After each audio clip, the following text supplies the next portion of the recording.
Hello, I'm sitting here with James Bryant of Carpe Diem Fine Books, Monterey, California. We're at the Seattle Antiquarian Book Fair. It's Sunday, October 11th, 2009, and James and I are going to talk a little bit about his life and his time in the book trade up to now.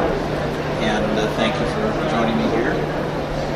Let's just start out with reviewing a little bit about your family background, where you were born, raised, and where you went to school, things like that. Taylor, I was born and raised in a small town in North Texas, Denison, Texas. Both my parents were kind of pioneer families in that area. My father was a professor, biology professor at a small college in North Texas. My mother was a school teacher, but as the family grew, was a housewife. That was the time, the late 40s, early 50s. How many brothers and sisters? I had an older sister, Mavis Bryant, who was a bright girl, Stanford graduate, and a younger brother, the three of us. I actually graduated from military school in Culver, Indiana. Culver Military Academy. Spent 2 years at the University of Texas. After that, I had a hard time attending classes there. Transferred away and eventually graduated from Austin College, which is about a 1,200 student Presbyterian school in North Texas. Now, what was your degree? Bachelor of Economics. Economics, really? Following that, I went in the Navy immediately. Served in the Navy from 67 to 70. And I was not. My tour duty was in the Mediterranean and the East Coast, but served in the Vietnam era. And I was attached to a fighter squadron, so most of the people in that squadron were coming from Vietnam or going to. Subsequently, I was a stockbroker in Dallas for 5 years, and with a change of life, I moved to California, and my first encounter with the out-of-print book business, I went to Sacramento. I went to work for Mike Slicker, who had a bookstore called Affinity Books. In Sacramento this time? This was in 74. I worked for Mike of course, Mike is Lighthouse Books in St. Petersburg. St. Petersburg, Florida, right. But he was probably a graduate student at that point. But I worked shelving books, and it was a kind of a metaphysical oriented bookstore. Must have been an interesting change from being a stockbroker to shelving books in a second-hand bookstore. It was, and a welcome change. I actually then briefly became a stockbroker again in order to earn money, because the used book business even then was a challenge to support yourself. So that was in Sacramento? In Sacramento. But let me ask, just before we go on, how did you happen to come to Sacramento, migrated to Texas? Well, I had a friend in Texas whose husband lived in the Sacramento area, and so he came to visit. I, at that point, had quit my stockbrokerage job and was kind of in semi-retirement as long as my small inheritance lasted. And so she and he convinced me to come out to Sacramento, and it was time to leave Texas. It ended a marriage, and so Sacramento was the spot. I landed, and I actually stayed in Northern California there for about 15 years after that, and knew Barry Cassidy, met Barry Cassidy at that time, who was an influential force in my book world. Very much Barry Cassidy, a bookseller in Sacramento to this day. Exactly. No longer a member of our association. No, and Barry still has an open shop and an interesting bookseller. Absolutely, very interesting books. So, I met Mary at that period. This is in the mid-70s. Mary Hill, my wife, and partner in the Carpe Diem.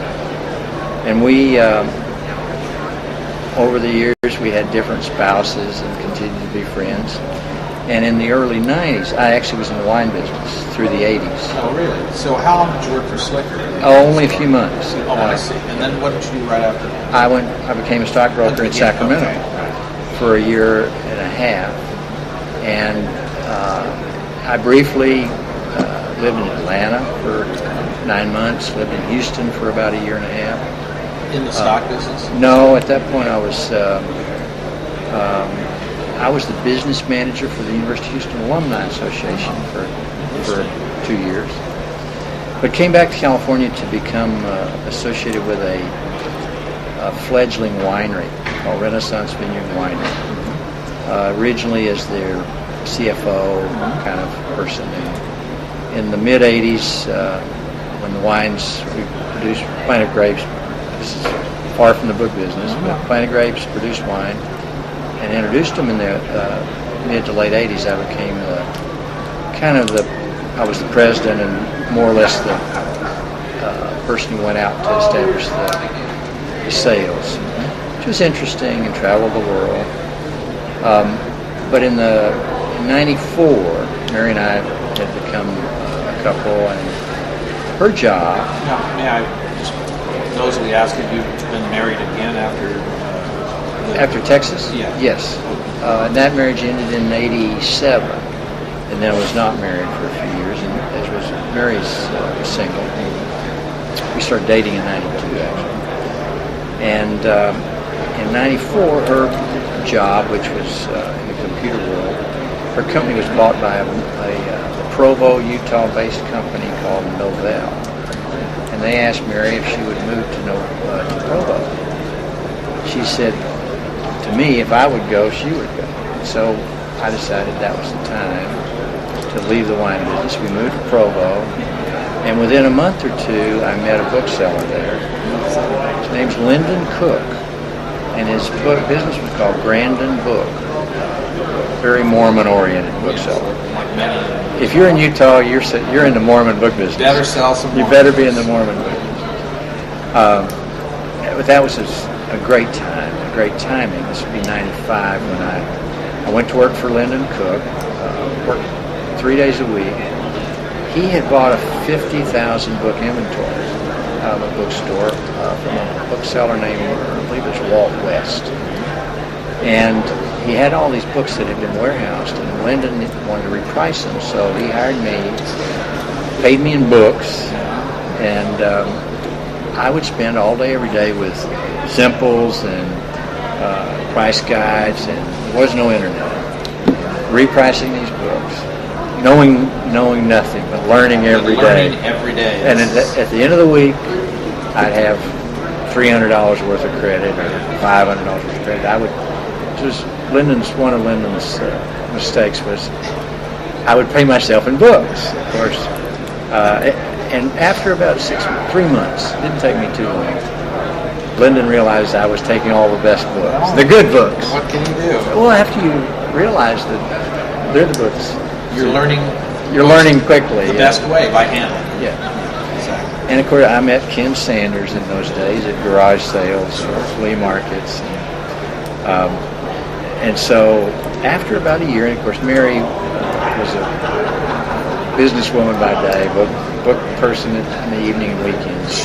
Was this one of the things, not to be overly personal, but when you were getting together, your mutual interest in books was maybe one of the things that... Well, we both were interested in books, and both like bookstores. And, not everybody enjoys spending time in bookstores. No, I know that. So we could, to this day, that's when we go anywhere, of course, that's what we're doing. We're going to the bookstores. But, so after about a year of that, we're always in Sam Weller's. Tell a story about Sam Weller, who was an institution in Salt Lake City. We would go into, he had a second floor rare book room. Sam Weller always gave a 10% discount. But pretty soon we realized that these Arthur H. Clarke publications, these things, the older ones, they were really good. So one day we were up there and had a cart full of stuff, Western Americana stuff. And when we came down to the cash register down at the first floor, Sam saw us over. You would maybe imagine that the owner of the bookstore would be happy. Sam was not happy when he saw someone carrying all these books over. And he came over and he looked and he pulled them out of. He looked at the first book. He said, "Oh no, that's the old price. That's the old price." Sam repriced our books at the register there, and I realized, okay, we're in a different game here now. So Sam was serious about the books, and I think from then on the prices started moving up in Weller's on it. So and Tony was just beginning then. Tony lived in Seattle for a couple of years back in the 80s. Did he? That's actually when I first met him. Well, he and I believe his wife, this would have been 95, where he was assistant manager more or less with Joan May, still there, to my knowledge. But there were quite a few shops in the area. We'd scout there, scout Provo, and learning the Mormon books, developed a relationship with Westminster University there. And I always was, still am interested in universities when they dig session books, and we were there at the right place when they were wanting to sell some books. And then Ken, of course, would go down to Burbank and Pasadena to do book shows. Was Ken Sanders on his own at that point? Or Yes. Was he still Cosmic Aeroplane? No, he was on his own. He was. Okay. He was Ken Sanders Books. Not so. I don't think he really was open to the public by appointment, pretty much. And so we would go there, but I just knew Ken more from the sales. And I remember when I don't know if you used to do the Burbank book show. I did. It was a good show. Very good. This was right when it switched over to Sam Gottlieb. If you recall those years. Sam Gottlieb, an Arizona bookseller, who, I don't know what Sam's doing. I was in touch with Mrs. Gottlieb not too long ago. But Denise. The subject of Sam didn't come up. The lovely Denise, as we always say. But the subject of Sam did not come up. Well, Sam, I think, I heard that Denise finally gave him his walking papers. I assumed that. I thought, well, good for you. Denise kept Sam's business together for several years longer than it would have otherwise. Not to mention keeping Sam together. Yeah.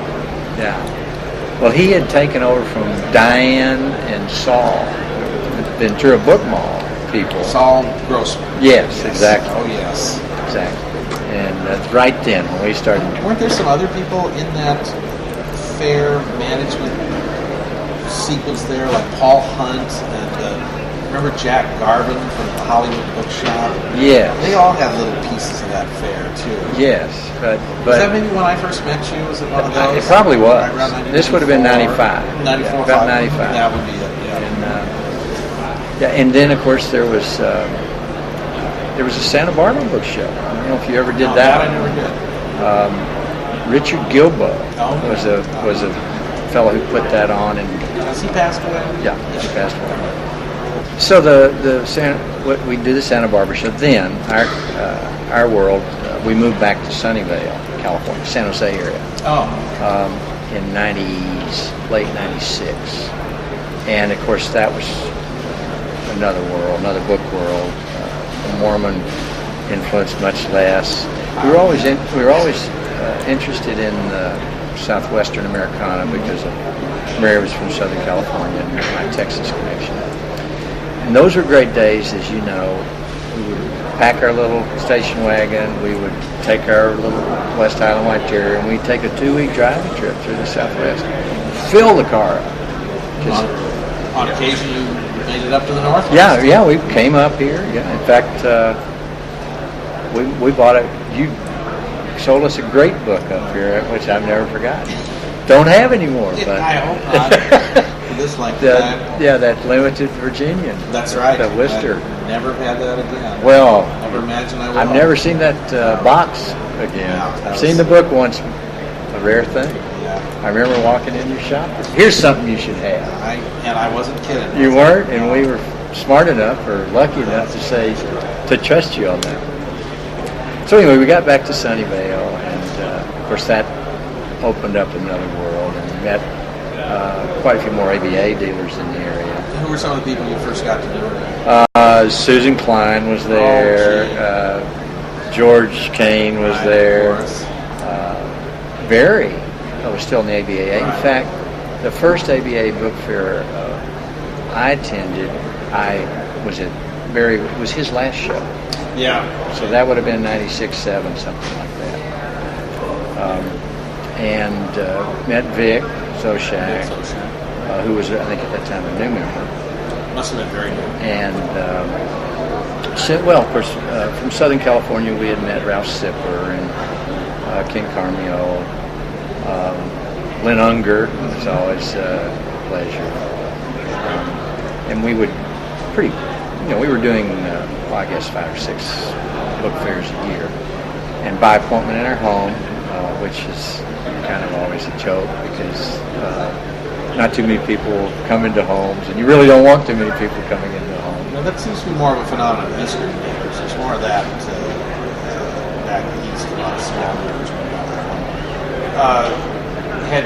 At this point, we're talking about 95, 96. We're back in 96, back to California, late 96. Had you joined the ABA? No. I officially began the book business in early 95, so I think it was 98 before I was eligible. That was right. And I went out and Susan Klein said, if you go to the Colorado Book School, you can become an ABA member 6 months earlier, so in time to do the February show. Oh, nice. Good. So good suggestion. I did that, joined, and did I guess it would be February 98 or something like that. Now, was Susan your primary sponsor?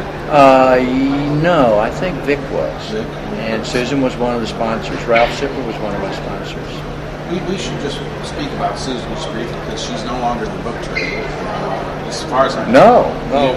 Do you know anything about her? I think she moved back east. Last I heard, she had moved to Virginia Beach, and her husband was a graphic designer. You may remember Bill Ahern. Yeah, I do remember him. I like him.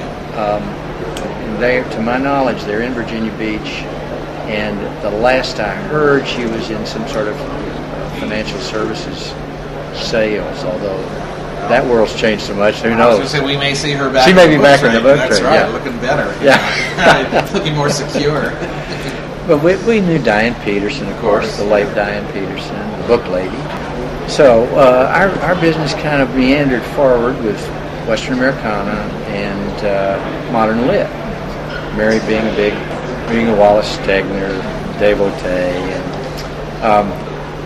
and as we increasingly did book shows, we realized we needed to add, and of course you buy what comes your way. Well, then we moved down to Monterey, had the opportunity to move to Monterey in 99.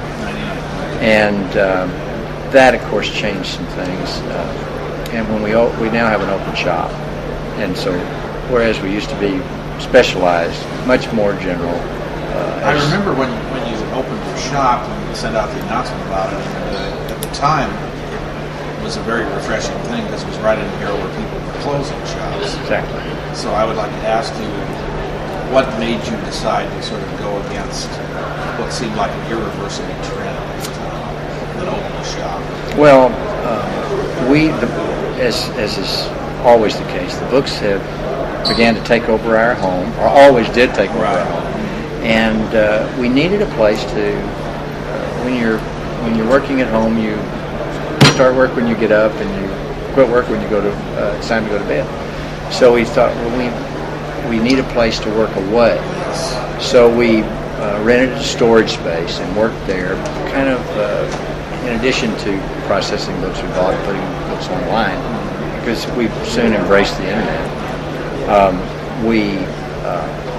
We realized that the Monterey Peninsula is a wonderful area, not only to present books to the public, but to buy books. And we noticed when we were by appointment in our homes that particularly older people are reluctant to go into a private home, and probably with good reason. The people that would want to come make an appointment to see books often would be looking for stock that we might not have. So we realized to have an opportunity to purchase estates and purchase books, one book, people would be able to come in, see what our shop was like, and whether it looked like our shop would be the right place for their book. Exactly. I've had that experience myself many times. It's proved true. So we're open Tuesday through Saturday, 12 to 6, but we're normally there on Monday and often on Sunday, and usually in the morning and often after 6. Now, what year did you open the shop? We opened 4 years ago, so that would be, what is it, 05. Yeah. You know, just a moment ago you used a phrase, a word which popped out to me when you referred to your business, embrace of the internet. So I would like to ask you about that. About 95, 96 is when I think the internet first became a real presence in the trade. People realized that there was something to it, rather than just a few of the early pioneers. So you took to it right away. Right away. And partly, I'd say, because Mary was computer literate, computer oriented. But in 95, Interlock, of course, was the first thing that came on the scene. And I remember they had a seminar at the Burbank Book Fair to try to explain to people about it. So I suppose my old business partner Dick Weatherford was there. Yes, he was there. I remember met him then. Young Dick Weatherford then. Younger. We're all still young. Yeah, exactly. Or about the same young.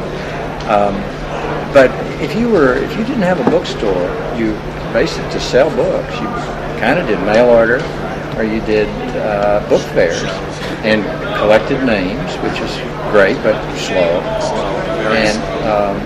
But the internet opened up another sales venue. Now, subsequently, of course, it's exploded and it's very different and it's very crowded. The other side of the internet was to find books, and one part of our business, doing business online, a bookstore, book fairs. Another part of our business is, which I don't think many, certainly not all booksellers do, is we've developed a relationship with a couple of institutions, not so much special collections as general collections, to supply out-of-print books, hard-to-find books for them. And that's actually now 10 years I've been doing that. So it's another leg to our book stool that today another bookseller and I were laughing about. The serene storefront and then the back room where the swan is paddling feverishly, and because it's a challenging, competitive world. And one of the things you told me that we might talk about is where's it going, and that's a good question. I think we're all trying to figure that out. Try not to become rigid in our approach to business. Absolutely, this has been my own sermon that I give over and over again. Is that those who insist on pretending that it's still 1985 or 1995 are going to fail. It's just a question of when. Yeah. What? As you said, the internet has become so crowded. So how would you describe its role in your business today? Well, this is, to my perception, the internet has made the books that used to be your standard $10 to $15, $20 book in a bookstore you cannot sell. No, it's a $1 book online. They're giving them away out there. So I don't see the future of a large general bookstore in the long run. Rents are too high, the overhead, the employees. So I think that we'll see more 1,000 square foot. To the extent we do see bookstores surviving, they'll be small to medium size with a emphasis on the book, on scarce or unusual, and the condition, and also the